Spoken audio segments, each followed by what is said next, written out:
Shalom. Saudara-saudari yang terkasih di dalam nama Tuhan Yesus Kristus, kita akan memasuki ibadah pada sore hari ini. Mari kita persiapkan hati dan pikiran kita. Kita berdoa dalam hati masing-masing.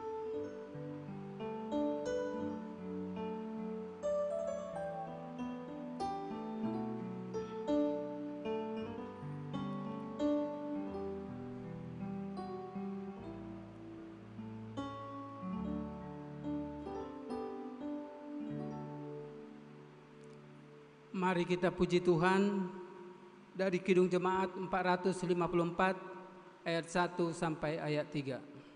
Indahnya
nama Allah Bapa dan anaknya Tuhan Yesus Kristus dan Roh Kudus Khalik langit dan bumi. Amin. Barang siapa menang, ia akan dikenakan pakaian putih yang demikian. Aku tidak akan menghapus namamu dari kitab kehidupan, melainkan aku akan mengaku namanya di hadapan Bapakku dan di hadapan para malaikatnya. Haleluya.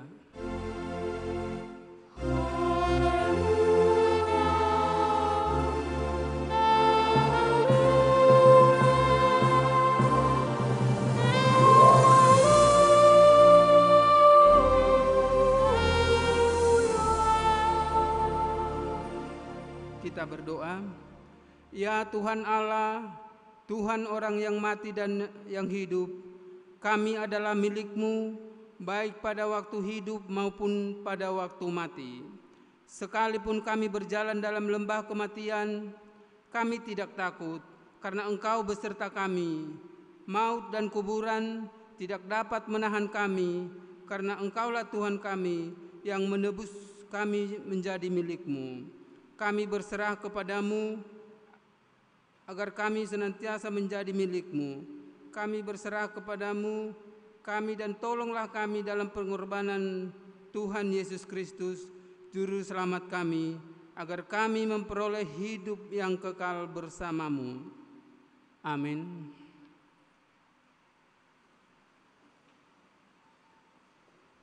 Kita bernyanyi dari Kidung Jemaat 281, ayat 1 dan ayat 2.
Firman Tuhan sebagai pendahuluan khotbah pada Minggu akhir tahun gerejawi diambil dari Yesaya 65 ayat 17 sampai dengan ayat yang ke-23. Sebagaimana biasanya, mari kita baca secara bergantian dan di ayat terakhir kita baca bersama. Yesaya 65 ayat 17 sampai 23. Janji mengenai langit yang baru dan bumi yang baru, sebab sesungguhnya aku menciptakan langit yang baru dan bumi yang baru. Hal-hal yang dahulu tidak akan diingat lagi dan tidak akan timbul lagi dalam hati. Tetapi bergiranglah dan bersorak-sorak untuk selama-lamanya atas apa yang kuciptakan. Sebab sesungguhnya aku menciptakan Yerusalem penuh sorak-sorak dan penduduknya penuh kegirangan. Aku akan bersorak-sorak karena Yerusalem dan bergirang karena umatku. Di dalamnya tidak akan kedengaran lagi bunyi tangisan dan bunyi erang pun tidak. Di situ tidak akan ada lagi bayi yang hanya hidup beberapa hari, atau orang tua yang tidak mencapai umur suntuk. Sebab siapa yang mati pada umur 100 tahun masih akan dianggap muda, dan siapa yang tidak mencapai umur 100 tahun akan dianggap kena kutuk. Mereka akan mendirikan rumah-rumah dan mendiaminya juga. Mereka akan menanami kebun-kebun anggur dan memakan buahnya juga. Mereka tidak akan mendirikan sesuatu supaya orang lain mendiaminya, dan mereka tidak akan menanam sesuatu supaya orang lain memakan buahnya. Sebab umur umatku akan sepanjang umur pohon, dan orang-orang pilihanku akan menikmati pekerjaan tangan mereka. Kita baca bersama. Mereka tidak akan bersusah-susah dengan percuma, dan tidak akan melahirkan anak yang akan mati mendadak, sebab mereka itu keturunan orang-orang yang diberkati Tuhan, dan anak cucu mereka ada beserta mereka. Demikian firman Tuhan. Yang berbahagia ialah mereka yang mendengarkan firman Tuhan, melakukannya serta mengamalkannya. Amin. Kita bernyanyi dari Kidung Jemaat 368 ayat 2 dan 4.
Saudara-saudari yang terkasih di dalam nama Tuhan Yesus Kristus, di dalam perjalanan kita sepanjang saat, sering kita melakukan perbuatan yang tidak berkenan di hadapan Tuhan.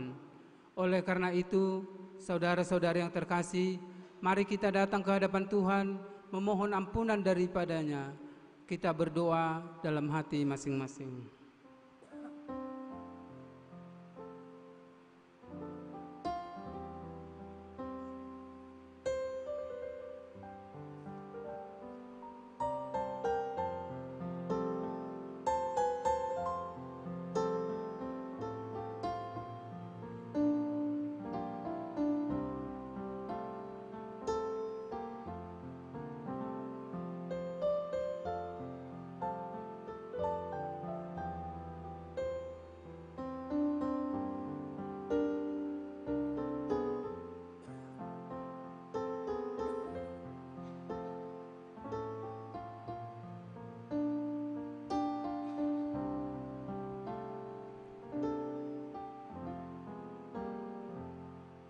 Kita berdoa. Ya Bapa kami yang di surga, yang Maha Pengasih, kami berkumpul bersama-sama datang ke hadapan-Mu, memohon belas kasihan-Mu kepada kami. Bukan karena kebenaran kami, melainkan hanya mengharapkan belas kasihan-Mu, karena Engkau adalah Tuhan yang Maha Pengasih. Ya Roh Kudus, tolong dan kasihanilah kami, terangilah hati dan pikiran, agar kami dapat memilih apa yang benar dan yang baik, dan melakukan kehendak-Mu, sehingga kami beroleh hidup yang baru di dalam Yesus Kristus Tuhan kami. Amin. Janji Tuhan tentang pengampunan dosa. Aku telah menghapus segala dosa pemberontakan-Mu, seperti kabut diterbangkan angin, dan segala dosa-Mu seperti awan yang tertiup. Kembalilah kepadaku, sebab aku telah menebus Engkau. Segala kemuliaan bagi Allah di tempat yang maha tinggi. Amin. Kita mendengarkan paduan suara mahasiswa akuntansi USU.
Kita bernyanyi dari PKJ 239 ayat 1 dan ayat 2.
Hukum Taurat sebagai petunjuk hidup baru diambil dari hukum Taurat yang ke-6 sampai dengan yang ke-10. Saya baca untuk kita. Hukum Tuhan yang ke-6, jangan membunuh. Hukum Tuhan yang ke-7, jangan berzina. Hukum Tuhan yang ke-8, jangan mencuri. Hukum Tuhan yang ke-9, jangan mengucapkan saksi dusta tentang sesamamu. Hukum Tuhan yang ke-10, jangan mengingini rumah sesamamu, jangan mengingini istrinya, atau hambanya laki-laki, atau hambanya perempuan, atau lembunya, atau keledainya, atau apapun yang dimiliki sesamamu. Demikian hukum Tuhan. Mari kita memohon kepada Tuhan. Ya Allah Bapa kami, berilah kami kekuatan untuk melakukan yang sesuai dengan hukum-Mu. Amin. Kita bernyanyi dari nomor 237 ayat 1 tambah ayat 3.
Marilah kita bersaksi mengikrarkan pengakuan iman kita bersama jemaat pada segala abad di seluruh dunia ini.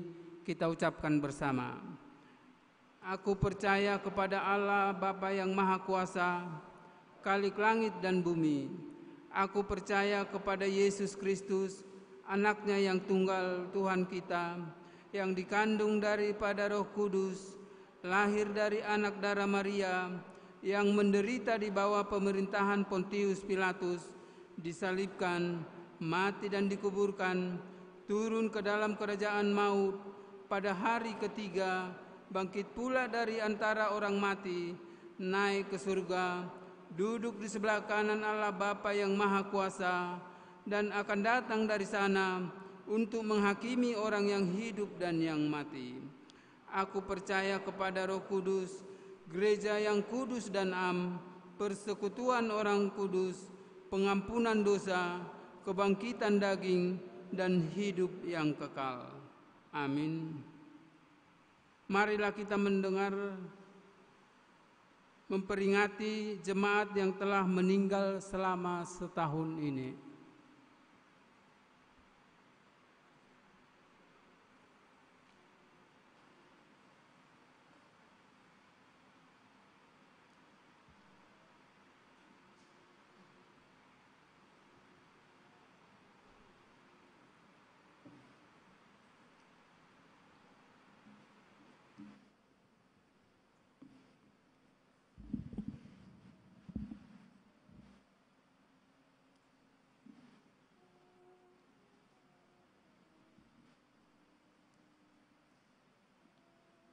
Shalom, Bapak, Ibu, dan saudara-saudara yang terkasih dalam Yesus Kristus.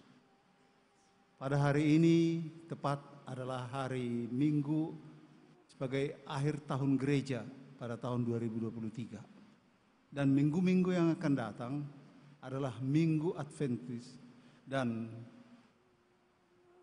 memasuki tahun baru gereja. Adapun jemaat kita selalu memperingati saudara-saudara kita, orang yang kita kasihi di jemaat ini, yang telah duluan lebih dahulu meninggalkan kita karena dipanggil Tuhan ke sisinya. Sebagai berikut, daftarnya adalah sebagai berikut. Anggiat Siahaan, usia 63 tahun, suami dari Ibu Tuti Borhutagalung. Yang kedua, S. Boru Simanungkalit, usia 81 tahun, istri dari almarhum Sintua P.O. Siahaan. Yang ketiga, Tuti Borhutagalung, usia 56 tahun, istri dari almarhum Anggiat Siahaan. Yang keempat, Rendi Hutagalung, usia 1 tahun, putra dari R. Hutagalung dan Ibu P. Borusilaban. Kelima, Sehat Sipahutar, usia 51 tahun, suami dari Ibu E. Borusiagian. Keenam, Sabar P. Marbun, usia 53 tahun, suami dari Ibu D. Borusimangunsong.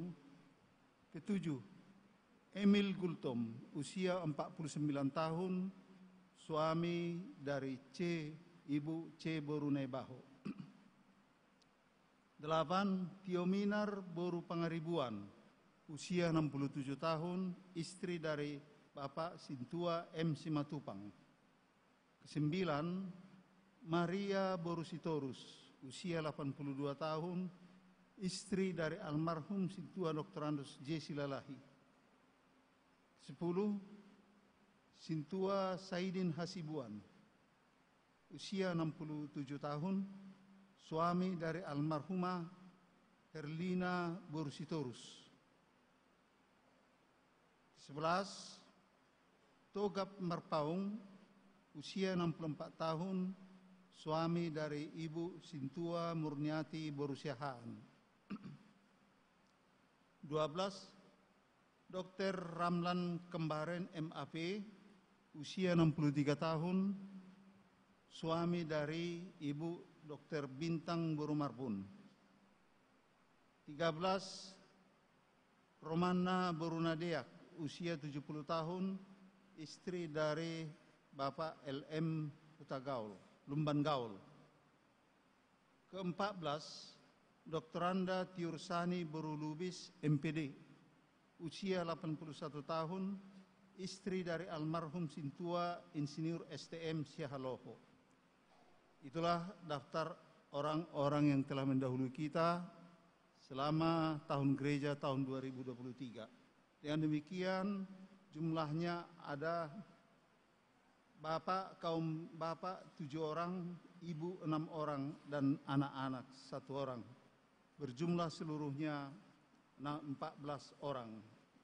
Bapak, Ibu, dan saudara-saudara yang dikasihi Yesus Kristus, pada setiap akhir tahun gereja sebagaimana hari Minggu ini, kita memperingati orang-orang telah mendahului kita dipanggil Tuhan. Kalaupun kita memperingati mereka, bukanlah kita bermaksud untuk membangkitkan kedukaan kepada sanak saudara dari mereka yang terkasih, yang telah mendahului kita.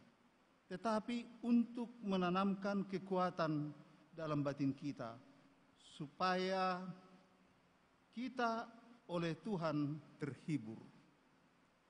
Jika berdoa, kita tidak hendak mendoakan mereka yang sudah meninggal itu, tetapi kita mendoakan kiranya Tuhan dengan anugerah kasih-Nya berkenan menguatkan iman kita masing-masing, supaya memiliki keyakinan bahwa oleh kasih setia-Nya kita kelak dipertemukan kembali dengan mereka yang telah mendahului kita di dalam kerajaan sorga, supaya bertambah-tambahlah kerinduan dan pengharapan kita kepada Yesus, Raja dan Gembala Agung, yang kelak datang untuk kedua kalinya dan membawa kita bersama-sama mereka yang kita kasihi.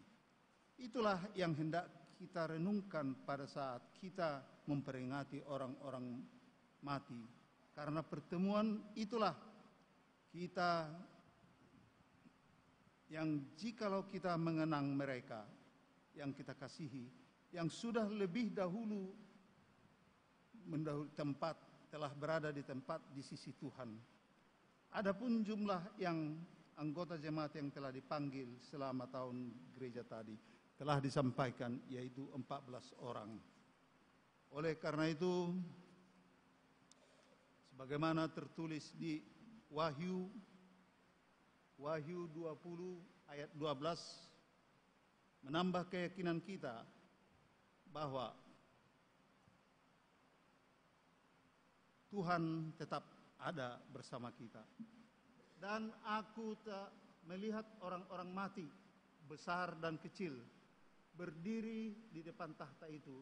Lalu dibuka semua kitab, dan dibuka juga sebuah kitab lain, yaitu kitab kehidupan. Dan orang-orang mati dihakimi menurut perbuatan mereka, berdasarkan apa yang ada tertulis di dalam kitab-kitab itu. Demikian firman Tuhan. Marilah kita berdiri sejenak, berdoa di dalam hati. Jemaat dipersilahkan berdiri.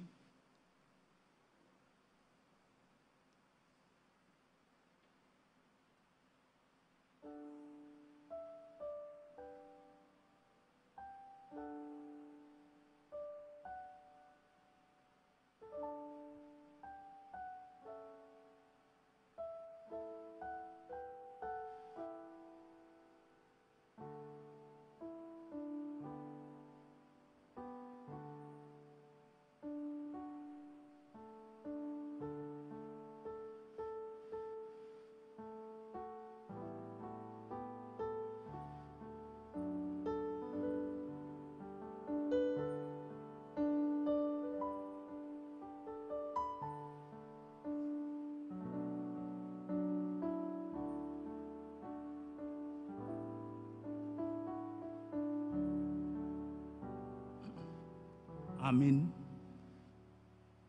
Kita bernyanyi dari Kidung Jemaat nomor 445 ayat 3.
Jemaat dipersilahkan duduk. Untuk menyambut pewartaan sabda, kita bernyanyi dari pelengkap Kidung Jemaat nomor 164 ayat 1 hingga 2.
Damai sejahtera Allah, itulah yang melampaui segala akal dan pikiranmu di dalam Kristus Yesus Tuhan kita.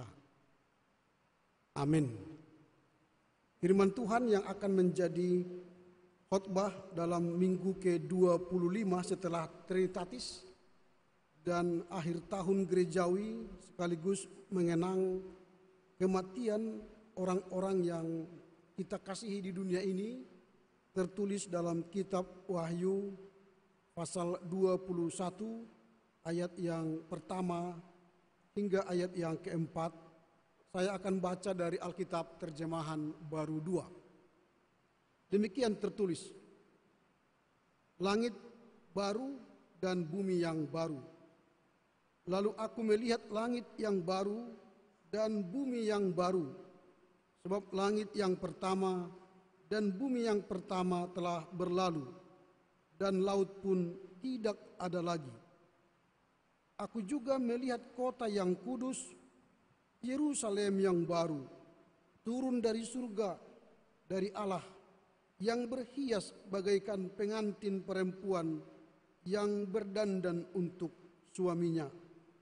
Lalu aku mendengar suara yang nyaring dari tahta itu berkata, lihatlah, kemah Allah ada di tengah-tengah manusia, dan ia akan tinggal bersama mereka. Mereka akan menjadi umatnya, dan Allah sendiri akan menyertai mereka sebagai Allah mereka. Ia akan menghapus segala air mata dari mata mereka, dan maut tidak ada lagi. Tidak akan ada lagi perkabungan atau ratap tangis atau duka cita, sebab segala sesuatu yang lama itu telah berlalu. Demikian firman Tuhan. Ora semua adita sudena. Terpujilah Tuhan karena kebaikannya kita boleh memasuki ujung tahun gerejawi hari ini. Kita telah melewati 1 tahun gerejawi, dan pada ujung tahun atau akhir tahun gerejawi ini kita sekaligus mengenang orang-orang yang mendahului kita dari bumi ini. Dan pada minggu akhir tahun gerejawi ini kita akan membahas tema menyongsong langit dan bumi yang baru. Menyongsong langit dan bumi yang baru. Tema ini menarik karena setelah setahun kita berjalan, melayani, bersaksi, bersekutu, baik di tengah keluarga, gereja, dan masyarakat, kini tiba saatnya kita merefleksikan pelayanan kita, kesaksian kita, dan persekutuan kita. Apakah kita layak menyongsong langit dan bumi yang baru? Menyongsong itu berarti kita mempersiapkan akan datangnya sebuah bumi yang baru dan langit yang baru, yang tentu kita tidak tahu apa isi dan bagaimana langit dan bumi yang baru itu. Tetapi dalam teks hari ini kita diberi informasi bumi yang baru dan langit yang baru itu seperti apa. Dan ternyata menurut kesaksian yang dituliskan Yohanes ini, ada beberapa aspek yang terjadi dan akan kita alami dalam persiapan menuju langit dan bumi yang baru itu. Ada beberapa aspek dalam langit dan bumi yang baru itu. Apa itu? Yang pertama adalah aspek transformasi total. Aspek transformasi total.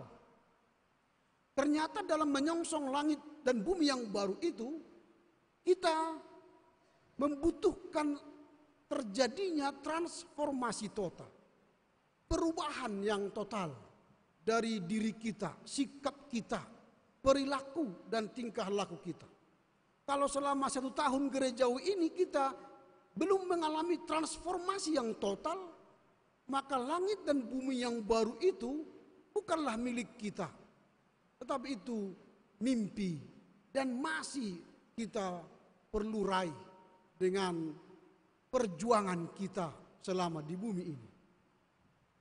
Saya mau ilustrasikan bagaimana transformasi total ini. Ada 2 hal yang perlu kita pahami dalam rangka transformasi total. Yang pertama, kalau kita hidup berjuang di dunia ini, atau mau berjuang, bergumul, melakukan hal-hal sulit, tetapi pada akhirnya kita akan mendapatkan kebahagiaan, maka itu transformasi bagian yang pertama. Transformasi yang kedua ialah jika kita memilih hidup senang hari ini, kita memilih hidup yang hurah atau glamour hari ini, menyia-nyiakan waktu hari ini, maka kita akan mendapatkan kesulitan di masa depan. Itu transformasi yang kedua dalam aspek transformasi total. Mungkin kita agak bingung apa ini artinya. Saya ambil saja kepada contoh mahasiswa. Kalau ada mahasiswa dalam studinya, dia berjuang menderita, dia mengabaikan ajakan teman untuk menonton atau pergi jalan-jalan, tapi dia fokus membaca, mengerjakan PR-nya, dia mengorbankan waktu untuk main gamenya, untuk belajar, dia mengorbankan waktu yang men-scroll semua TikTok orang, lalu dia belajar, dia mengurus dirinya dengan berjuang belajar, dan tanpa menikmati kesenangan hari ini, maka pada akhirnya dia tamat dengan baik dan meraih prestasi yang baik dan diwisuda dengan baik tepat waktu. Maka perjuangannya selama ini menderita, mengorbankan segala kesenangannya demi meraih cita dan harapan di masa depan terwujud. Maka setelah diwisuda, dia apply ke perusahaan-perusahaan multinasional, apply ijazah ke pemerintah daerah dan pemerintah pusat, dengan segera diterima menjadi pegawai atau menjadi karyawan. Karena apa? Dia telah berjuang masa kini dan berbahagia di masa yang akan datang. Itu transformasi yang pertama tadi. Atau ada mahasiswa pada saat kuliah dia main-main terus, tak peduli dengan paper, tak peduli dengan kuliah.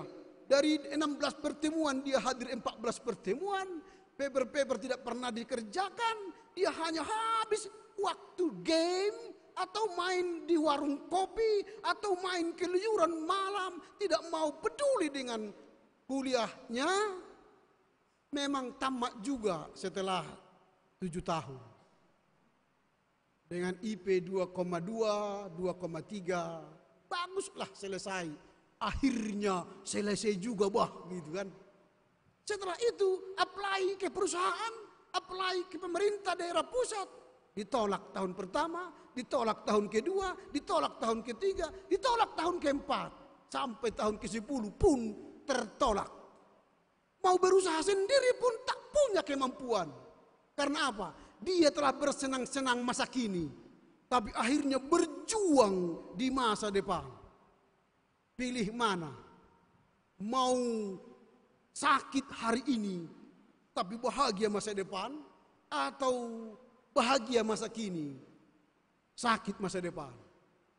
Ini aspek transformasi total. Saya gambarkan ini, maka seperti inilah kita di dunia ini. Kita mungkin hidup 120 tahun. Kalau nanti saudara baca Kejadian 6 ayat 3, usia kita Tuhan berikan kesempatan di dunia ini 120 tahun.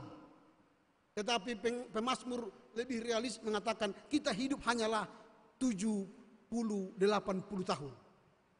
Oke lah, kita pilih yang realis 70-80 tahun.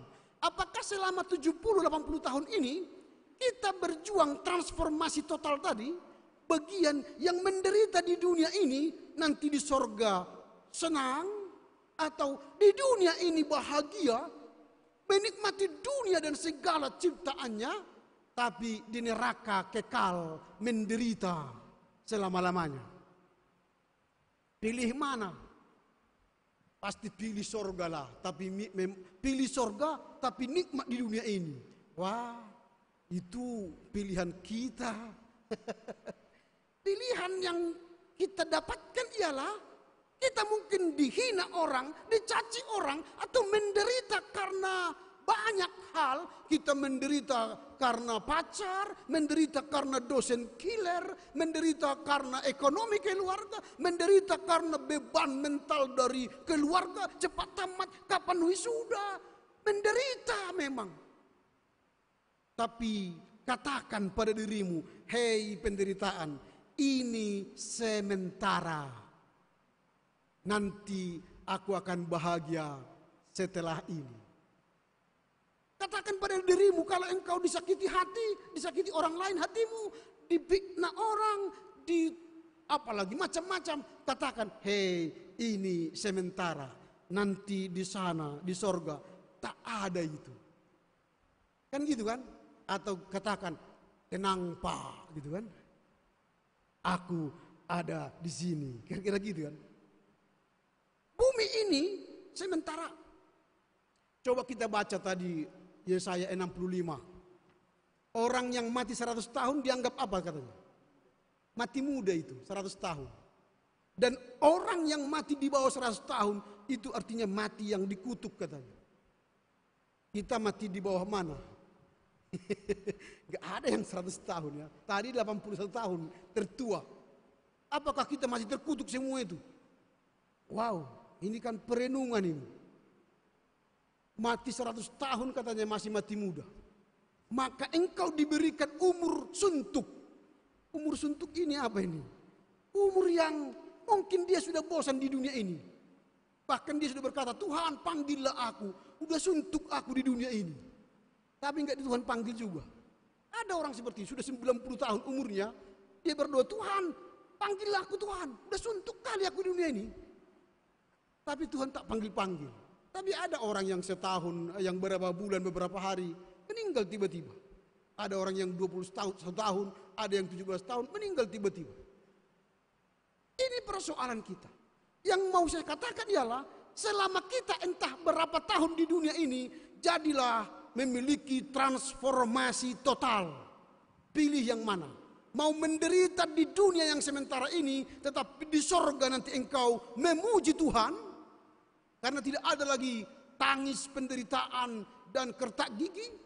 Atau di bumi ini foya-foya, di bumi ini bersenang-senang. Tapi tempat kita di neraka menderita, menangis selama-lamanya.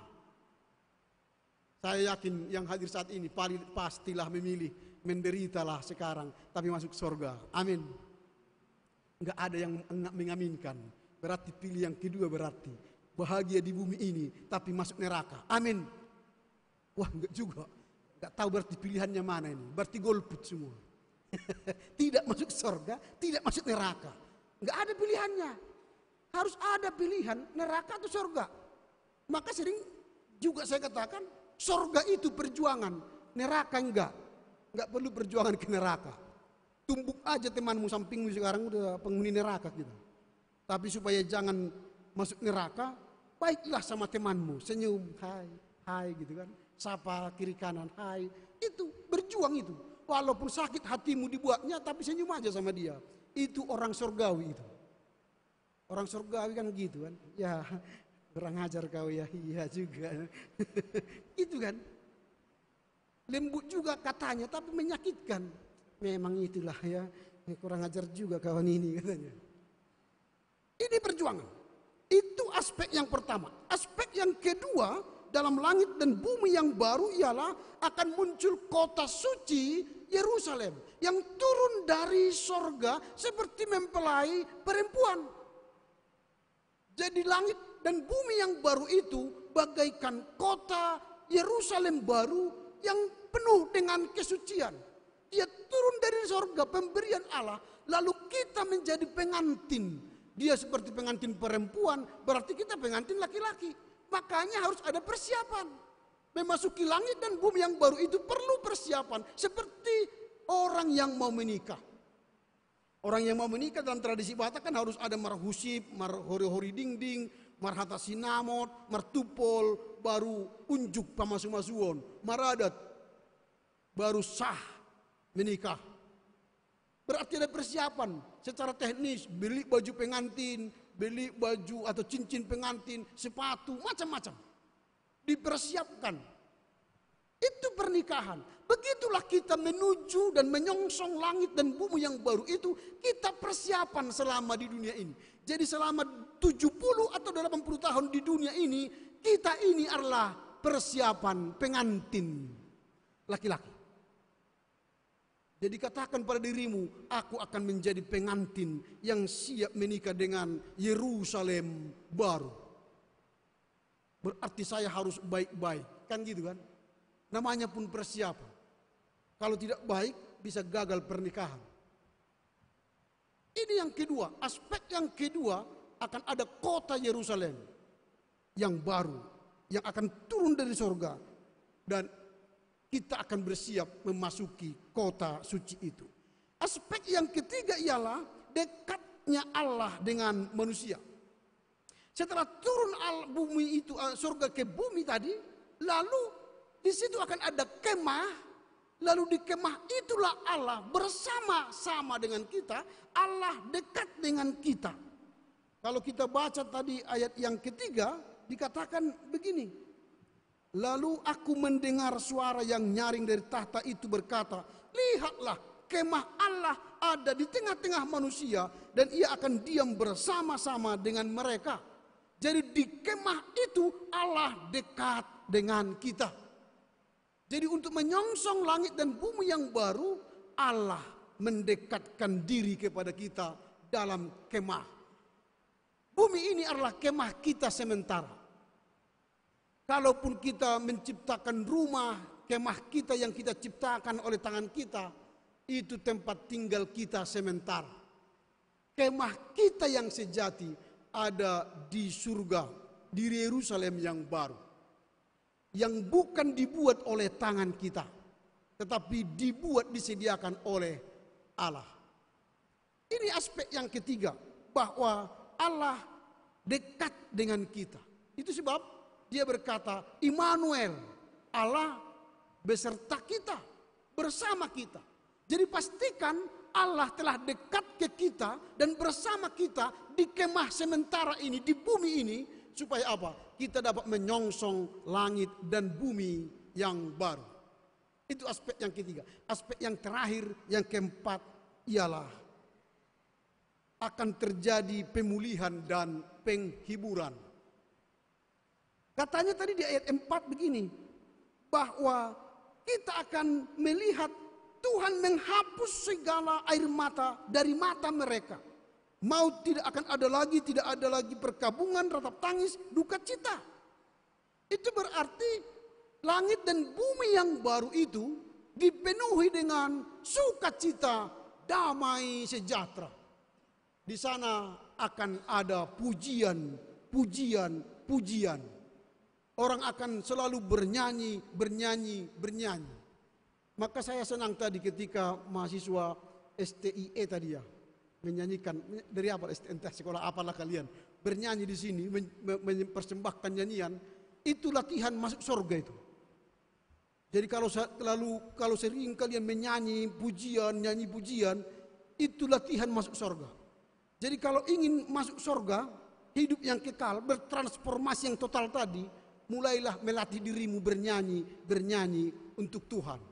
Ini masih satu kampus, di mana kampus USU, ya kan? Di mana kampus yang lain, mahasiswa-mahasiswa yang lain. Harusnya banyak kor di sini setiap minggu. Karena yang hadir ini kan mahasiswa dari berbagai universitas. Mana suaramu, bro, sis? Gak ada kan? Latihanlah. Minimal belum masuk surga, tapi sudah seperti di surga. Kita ini manusia penghuni surga yang masih tinggal di bumi.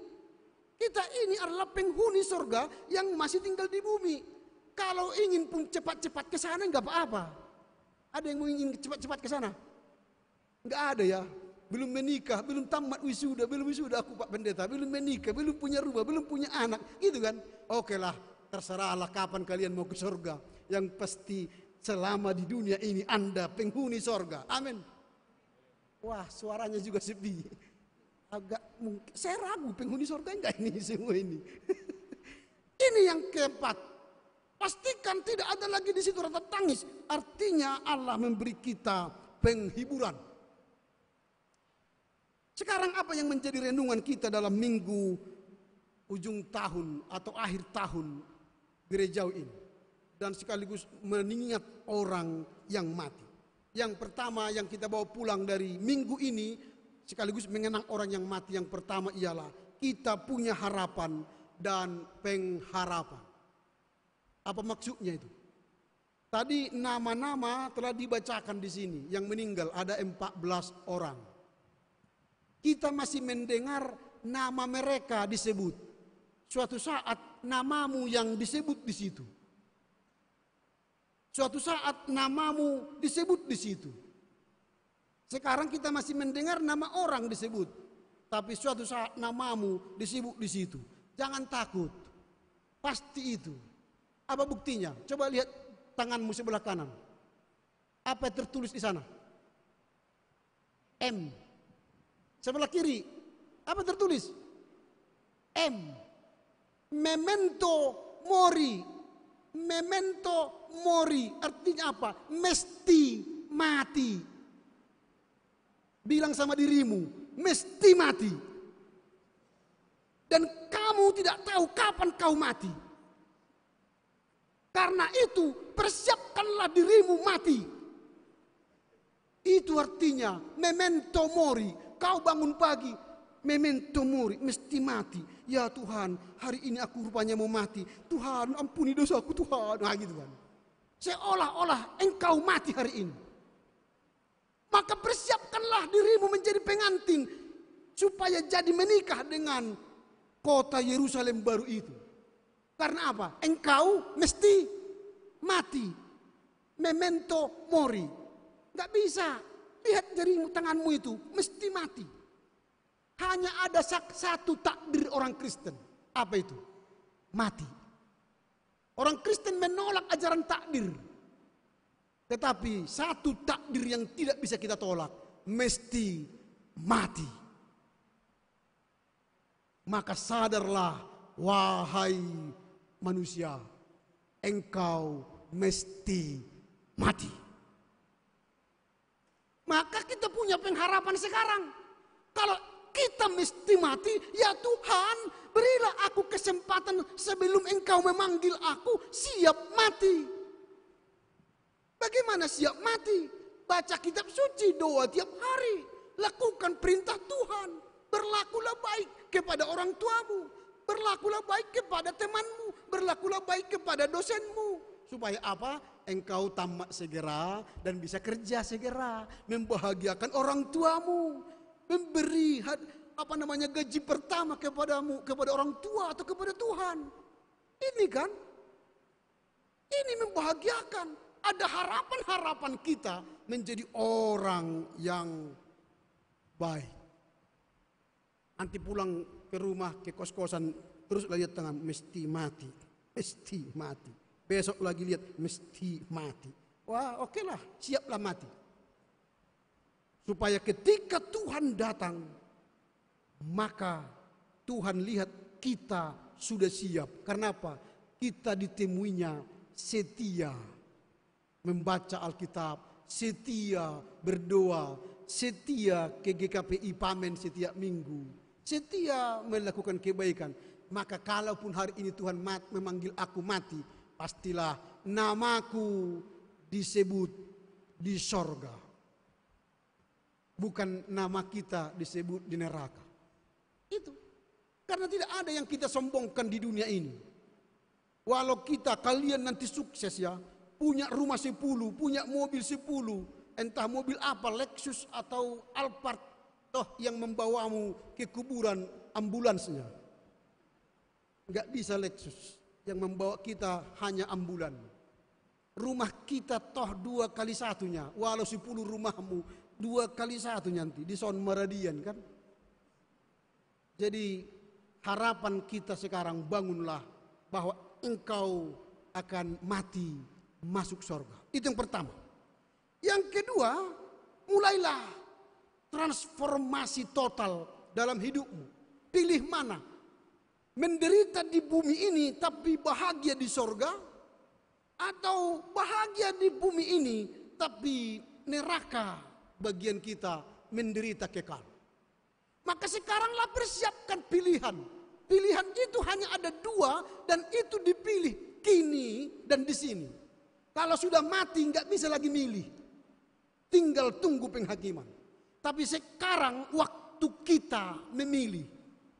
pilih sorga atau neraka.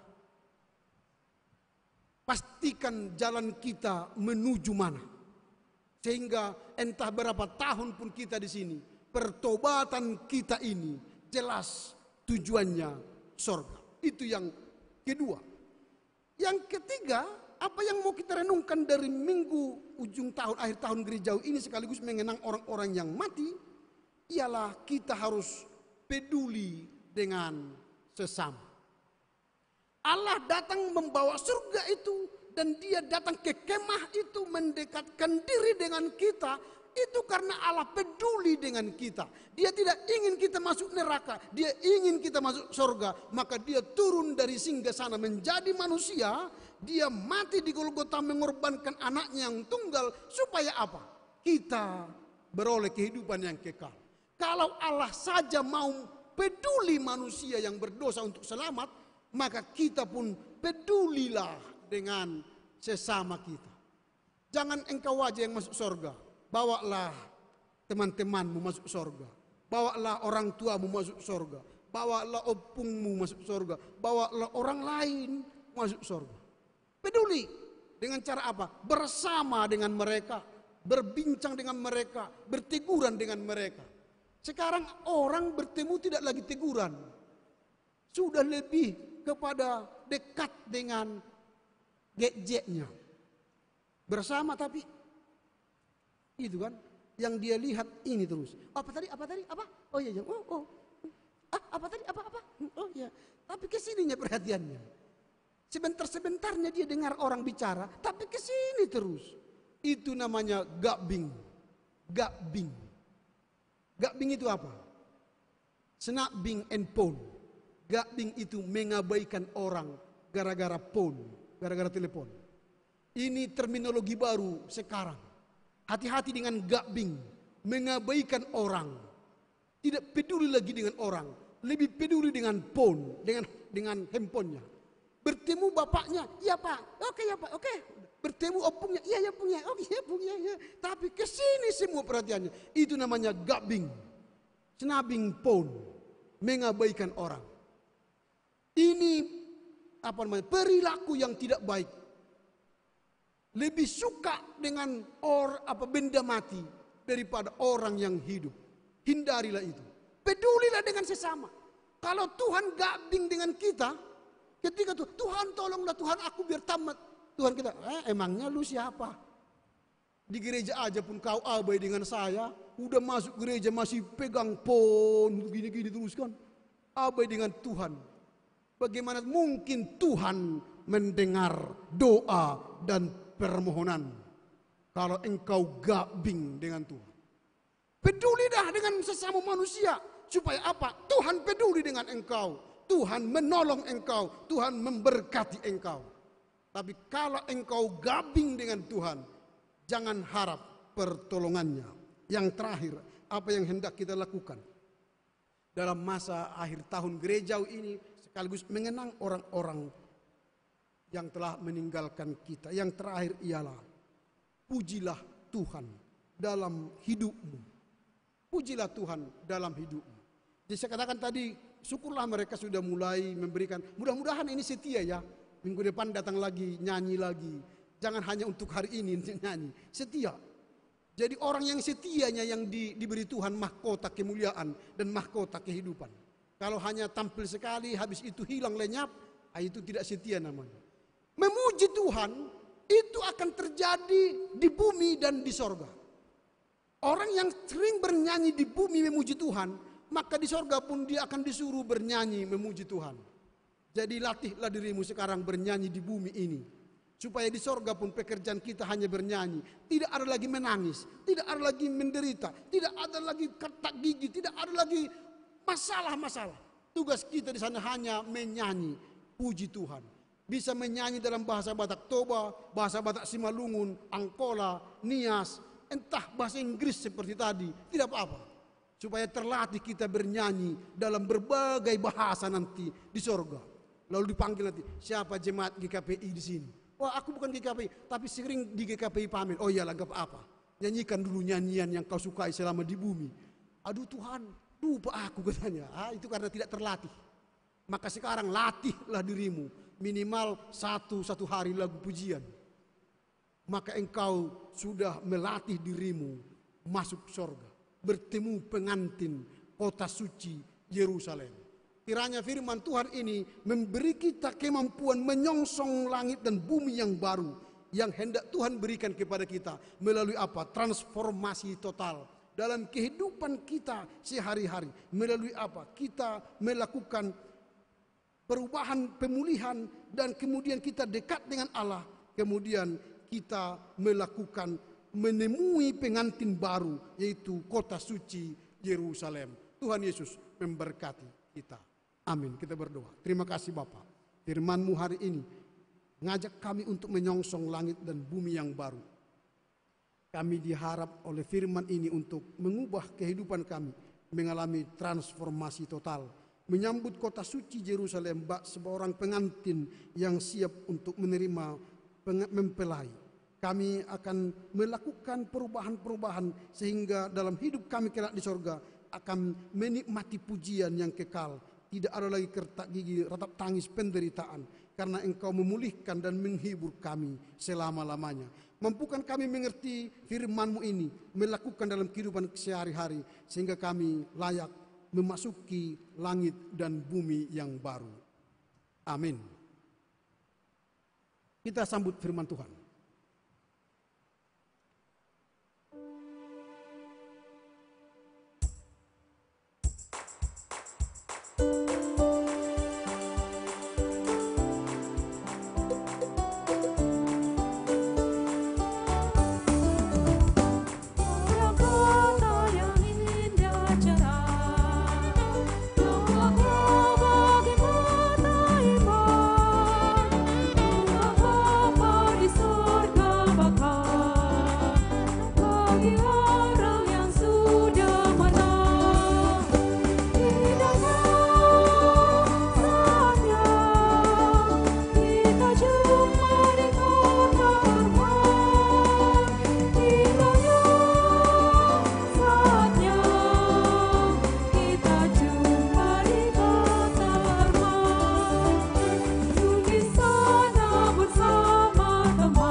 Mengantar kita memberi kurban persembahan syukur, marilah kita mendengar firman Tuhan yang tertulis dalam kitab Galatia 6 ayat 10. Karena itu, selama masih ada kesempatan bagi kita, marilah kita berbuat baik kepada semua orang, tetapi terutama kepada kawan-kawan kita seiman. Kita mengumpulkan persembahan kita.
marilah kita menyerahkan persembahan kita ke hadapan Tuhan melalui doa kita. Kita berdoa. Ya Allah Bapa kami yang di surga, kami mengaku dengan setulus hati Engkaulah sumber segala berkat dan karunia. Di sini kami memberikan persembahan syukur kami kepadamu. Terimalah persembahan umat-Mu dan berkatilah menjadi alat kesaksian, persekutuan, dan pelayanan jemaat-Mu ini.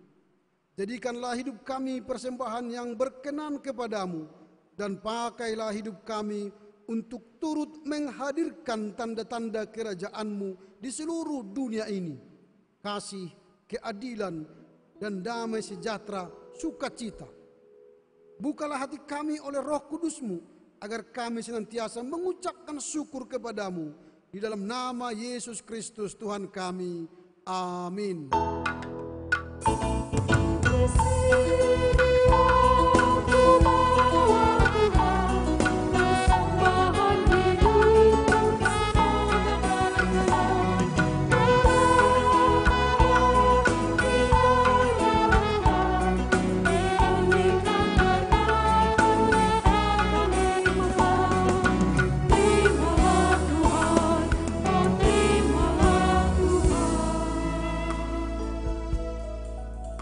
Ya Tuhan Allah Bapa kami yang Maha Kuasa, Engkaulah Bapa kami yang Maha Penyayang dan Pengasih, yang setia sampai selama-lamanya. Pada hari ini kami mengenang kembali saudara-saudara, orang tua, dan anak-anak kami yang telah mendahului kami kembali kepadamu.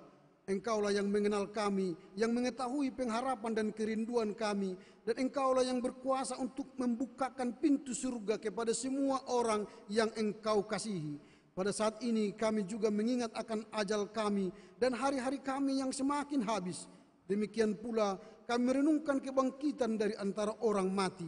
Kiranya kami boleh bangkit bersamamu supaya kami mendapat bagian dalam kerajaan-Mu. Teguhkanlah iman kami akan keselamatan yang Engkau peruntukkan bagi kami dalam kerajaan-Mu, supaya kami bertekun sampai akhir, sampai saat Engkau memanggil dan menentukan kami mengikuti saudara-saudara kami yang terdahulu ke tempat perhentian hidup ini. Jauhkanlah perasaan takut dari dalam hati kami mengenai kematian, supaya kami yakin bahwa hidup kami tidak lagi takluk kepada kematian, karena Engkau telah menghancurkan kuasa maut di dalam kebangkitan-Mu. Banyak di antara anggota jemaat-Mu ini yang telah kembali kepadamu. Mereka meninggalkan orang-orang yang mereka kasihi dan masih dikenang oleh orang-orang yang mengasihi mereka. Di antaranya terdapat janda, duda, orang tua yang kehilangan anaknya, yatim piatu. Kedukaan yang mereka alami kadang-kadang menimbulkan banyak pertanyaan dalam hati mereka tentang kasih setia-Mu. Karena itu kami mohon kepadamu, Tuhan dan Juru Selamat kami, selamatkanlah kami semua dari kuasa iblis yang hendak menjerumuskan kami ke dalam jurang kekecewaan dan keputusasaan. Janganlah biarkan kami kehilangan pegangan hidup, tumbuhkanlah dan peliharalah iman kami, supaya segala kenangan kepada orang yang sudah meninggal kami tetap melahirkan sukacita pengharapan, karena Engkaulah akan mempertemukan kami semuanya di sisi-Mu kelak. Terangi dan hiburkanlah hati kami, supaya kami memiliki kekuatan baru menghadapi segala persoalan dan mengatasi setiap kesulitan yang hendak memperdaya kami. Tolonglah kami, sertailah kami senantiasa demi kematian dan kebangkitan Yesus Kristus Putra-Mu, yang memerintah bersama Engkau dan Roh Kudus hingga kini sampai selama-lamanya.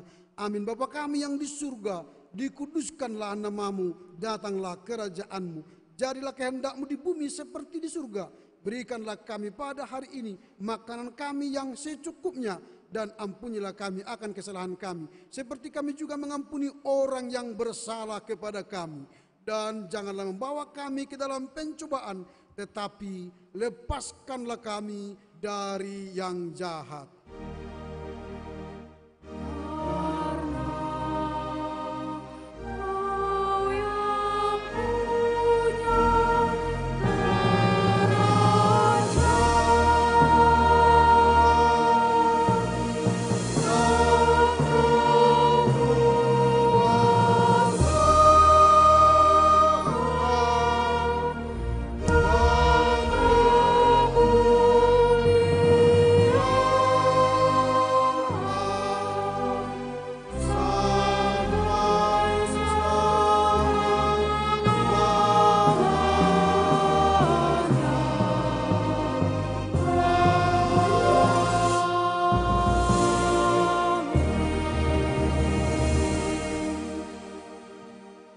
Pergilah dengan damai sejahtera, terimalah berkat Tuhan.